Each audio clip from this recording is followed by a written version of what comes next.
way. Let me show you a way to calculate this that's going to be much easier than doing this by hand. Okay, so here I am. Here's the problem. All right, I'm going to open up the data. I'm going to click on this little box up here, and I'm going to open it in Excel. All right, it downloads, and then I open the file from the downloaded location. This might take a minute. And let me move this down here into the screen where you can see it. And let me make it a little bit smaller so that you can see the whole thing also. Hold on here.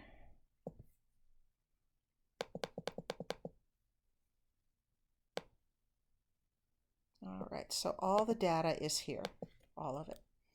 Okay, so I'm going to type over in an empty cell somewhere. Every formula in Excel begins with an equal sign, so I'm going to type an equal, and I'm typing it in the cell, but you can see what I'm typing right up here.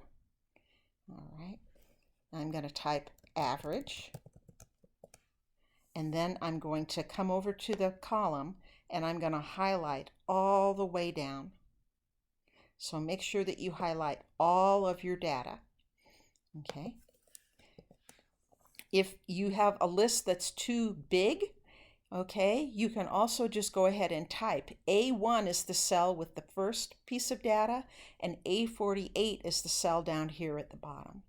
So I'm typing equals average A1 colon A48, or highlight all that, and just hit enter. And let me make this bigger so that you can see what I'm doing, what I've got.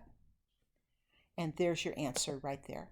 Easy peasy. Don't do this by hand. You can see it does nothing but cause frustration.